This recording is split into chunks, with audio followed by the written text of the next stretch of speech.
Assalamualaikum warahmatullahi wabarakatuh. Salam sejahtera untuk kita semua. Salam, Om Swastiastu, Nama Budaya, salam kebajikan. Yang terhormat Ketua Komisi 1 DPR RI Bapak Utut Adianto, yang saya hormati Menteri Pertahanan Republik Indonesia Letnan Jenderal TNI Purnawirawan Sapri Samsudin, yang saya hormati para Wakil Ketua Komisi 1 DPR RI Bapak Budi Satrio Jiwandono, Bapak Ahmad Heriawan, Bapak Anton Soekartono, dan Bapak Dep Akbarsah. Yang terhormat Wamenhan Masda TNI Purnawirawan Doni Hermawan, yang saya hormati para Ketua Praksi dan Bapak Ibu anggota Komisi 1 DPR RI, yang saya hormati Kepala Staf Angkatan Laut Laksamana TNI Muhammad Ali, yang saya hormati Kepala Staf Angkatan Udara Marsikal TNI Muhammad Tony Haryono, yang saya hormati Wakasat Letnan Jenderal TNI Tandio Budi Revita, dan seluruh perwira yang hadir dan peserta rapat yang berbahagia. Pertama-tama marilah kita panjatkan puji syukur kehadirat Tuhan Yang Maha Esa, karena atas limpahan rahmat serta karunia-Nya pada hari ini kita masih diberikan kekuatan dan kesehatan untuk mengikuti rapat dengar pendapat dengan Komisi 1 DPR RI tentang kesiapan TNI dalam pengamanan Pilkada Serentak 2024. Sebelum saya memulai paparan pada hari ini, izinkan saya dan seluruh jajaran TNI mengucapkan selamat atas terpilihnya Bapak dan Ibu sekalian di Komisi 1 DPR RI.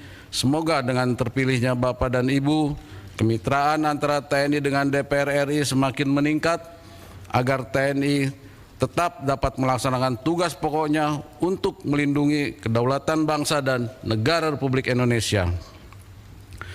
Pada kesempatan ini pula saya selaku Panglima TNI tetap berkomitmen untuk mendukung seluruh program kerja Komisi 1 DPR RI periode 2024-2029. Para peserta rapat yang saya hormati, tugas pokok TNI sebagaimana diamanatkan dalam pasal 7 ayat 2 Undang-Undang Nomor 34 Tahun 2004 tentang TNI dinyatakan berupa operasi militer untuk perang dan 14 operasi militer selain perang.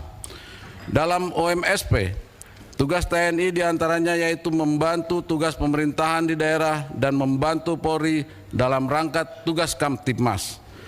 Dalam kaitannya dengan Pilkada Serentak, TNI akan membantu pemerintah dalam penyelenggaraan Pilkada Serentak 2024 dan membantu Polri dalam pengamanan setiap tahapan penyelenggaraan Pilkada Serentak 2024 agar berjalan dengan aman, tertib, dan lancar. Tahapannya telah dimulai pada akhir Agustus dan akan berakhir sampai dengan akhir bulan Desember 2024. Pilkada tahun ini akan dilaksanakan di 545 wilayah di seluruh Indonesia yang dilaksanakan di 37 provinsi, 415 kabupaten, dan 93 kota. Yang akan diikuti lebih dari 1.000 pasangan calon kepala daerah, baik gubernur dan wakil gubernur, bupati, wakil bupati, serta wali kota dan wakil wali kota. Dan terdapat 34 orang bakal calon kepala daerah yang merupakan prajurit TNI, baik aktif maupun purnawirawan, dengan rincian 16 orang perwira tinggi, 16 orang perwira menengah, dan 2 orang perwira pertama dan 1 orang tamtama TNI. Hal ini penting saya sampaikan karena telah menjadi komitmen TNI terkait netralitas dalam pilkada. Situasi menjelang Pilkada Serentak sampai dengan tahap pendaftaran paslon sangat dinamis, sehingga menyebabkan Pilkada Serentak ke depan memiliki kompleksitas yang lebih tinggi jika dibandingkan dengan Pilpres.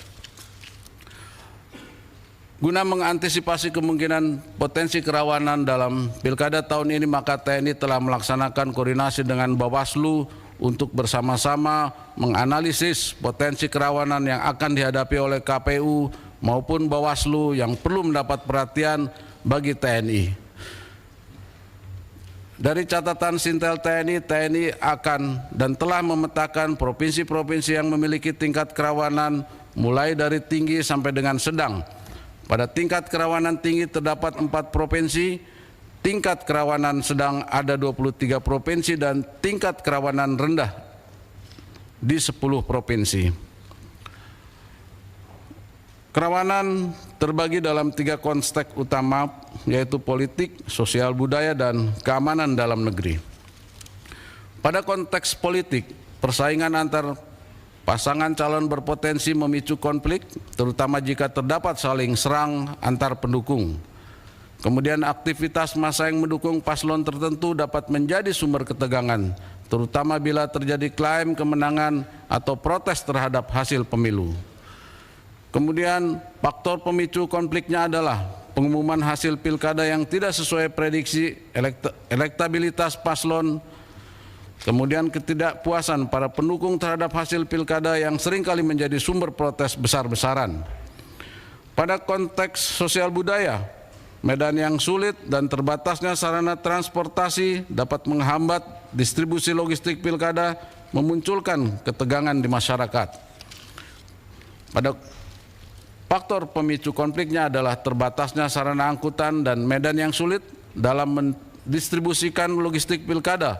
Kendala ini dapat memicu ketidakpuasan masyarakat yang merasa hak suara mereka terancam.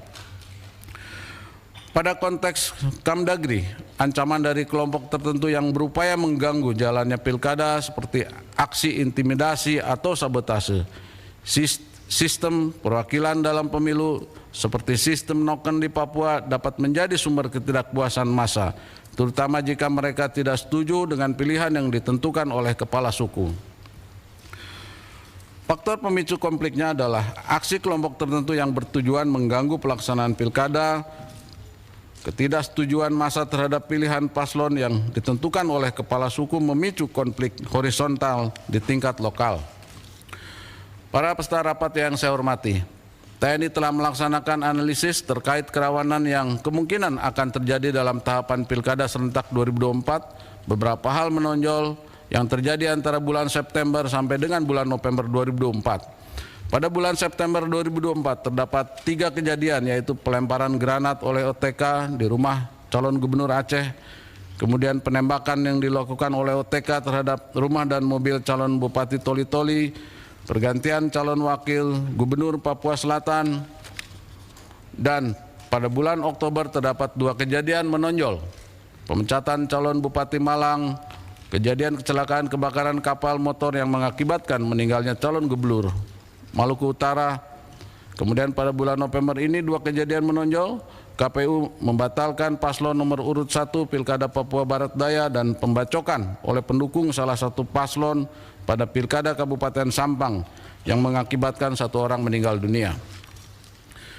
Berikut adalah langkah-langkah mitigasi konflik yang dapat dilakukan untuk mencegah dan mengurangi potensi konflik yang muncul selama proses pilkada. Pendekatan ini dirancang untuk memastikan kelancaran proses demokrasi, menjaga stabilitas sosial, dan mengurangi ancaman keamanan. Yang pertama adalah penguatan penegakan hukum berupa penegakan hukum yang tegas terhadap berbagai penyimpangan dalam pilkada seperti praktek money politik, kampanye hitam, dan manipulasi hasil suara. Yang kedua adalah program edukasi politik masif melalui edukasi yang dilaksanakan secara masif sebelum pelaksanaan pilkada untuk meningkatkan pemahaman masyarakat mengenai proses demokrasi yang sehat dan pentingnya partisipasi yang bertanggung jawab. Yang ketiga adalah monitoring dan pengawasan yang ketat dengan pelibatan pihak-pihak independen seperti Bawaslu, KPU, dan lembaga masyarakat sipil dalam melakukan pengawasan ketat terhadap seluruh tahapan pilkada. Selanjutnya dialog dan mediasi deskripsi melalui langkah proaktif, melalui dialog dan mediasi yang melibatkan tokoh masyarakat, partai politik, dan pihak yang berwenang. Kemudian juga peningkatan pengamanan di daerah rawan dengan mengerahkan aparat keamanan, mengambil langkah preventif dengan meningkatkan pengamanan di daerah-daerah yang dianggap rawan konflik. Sebagai bentuk nyata dari upaya mitigasi tersebut, TNI bersama Polri melaksanakan cooling down system melalui doa bersama lintas agama di berbagai daerah, seperti yang dilakukan Panglima TNI dengan Kapolri di Denpasar, Surabaya, dan Semarang menjelang pelaksanaan pilkada. Untuk mengamankan pilkada serentak, TNI mengerahkan personil sebanyak 169.369 orang yang terdiri dari TNI Angkatan Darat 139.339 orang, TNI AL 19.793 orang, dan TNI AU 10.237 orang. Selain itu, alutsista TNI juga disiapkan dan disiagakan dalam rangka pengamanan serta distribusi logistik. TNI AD menyiapkan pesawat Kasa 212 dari Pus Penerbat, Helibel, truk sebanyak 1.871 unit dari berbagai satuan yang dikerahkan di tiap-tiap wilayah. Kemudian TNI Angkatan Laut menyiapkan 4 KRI, yaitu KRI Semarang di Koarmada 1, KRI Makassar di Koarmada 2, KRI Teluk Wondana Koarmada 3, dan KRI Banda Aceh di Kolin Lamil, Jakarta. Selanjutnya TNI AU menyiapkan Boeing 737, C-130 Hercules, CN-295 dan heli Karakal, kemudian Super Puma yang disiapkan di Korps UD 1. Kemudian Hercules C-130, Kasa 212 di Korps UD 2, kemudian C-235 di Korps UD 3. TNI AD akan menggelar 139.339 personil yang tersebar di 15 Kodam, termasuk Kopassus dan Kostrad. TNI AL akan menyiapkan 19.793 personil yang berasal dari semua Lantamal dan Lanal, berikut juga pasukan marinir. TNI AL juga melaksanakan patroli wilayah bersama dengan Satuan Polri. Sedangkan TNI AU akan menyiagakan 10.237 personil dari semua lanut, baik lanut tipe A, tipe B maupun tipe C. Pimpinan dan anggota Komisi 1 serta hadirin sekalian yang saya hormati, dalam rangka mendukung pelaksanaan Pilkada serentak 2024, TNI telah menyusun pola kesiapan dukungan yang terintegrasi melalui berbagai elemen strategis. Rangkaian kesiapan ini mencakup 4 komponen utama. Yang pertama adalah pasukan. TNI akan mengerahkan satuan komando kewilayahan yang melibatkan total 169.369 personil terdiri dari elemen TNI AD, AL, dan udara. Kemudian akan membentuk posko kewilayahan, kemudian melaksanakan simulasi untuk meningkatkan kesiapan, dilakukan gladi posko dan gladi lapangan sebagai langkah simulasi penanganan konflik sosial, dan pengamanan pengawalan logistik dalam mendukung kelancaran distribusi logistik ke seluruh wilayah termasuk wilayah 3T. TNI menyiapkan pengawalan dan penggunaan alutsista. Melalui pola kesiapan ini, TNI tidak hanya bertindak sebagai penjaga keamanan tetapi juga sebagai fasilitator dalam mendukung stabilitas nasional selama pelaksanaan Pilkada serentak 2024. Pendekatan ini menggambarkan komitmen TNI dalam menjaga integritas negara serta mendukung proses demokrasi secara damai dan terkendali.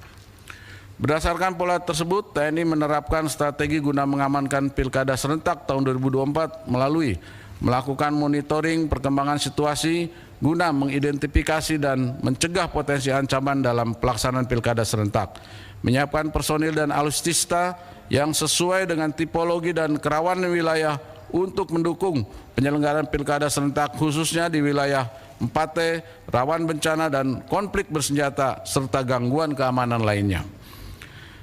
Menyiagakan kekuatan guna melakukan operasi perbantuan kepada Polri sesuai permintaan. TNI membantu pendistribusian logistik Pilkada terutama di wilayah terluar, terdalam, terpencil, dan tersulit berdasarkan permintaan KPUD. Pada kesempatan ini saya sampaikan bahwa TNI siap memberikan dukungan penuh kepada lembaga penyelenggara Pilkada, dalam hal ini KPU, untuk menjamin suksesnya pelaksanaan Pilkada serentak melalui kesiapan TNI dalam menjaga stabilitas keamanan, mendukung distribusi logistik, dan yang ketiga adalah menjaga serta menjunjung tinggi netralitas TNI. Upaya-upaya tersebut merupakan wujud komitmen TNI agar Pilkada serentak tahun 2024 dapat terlaksana dengan aman dan lancar.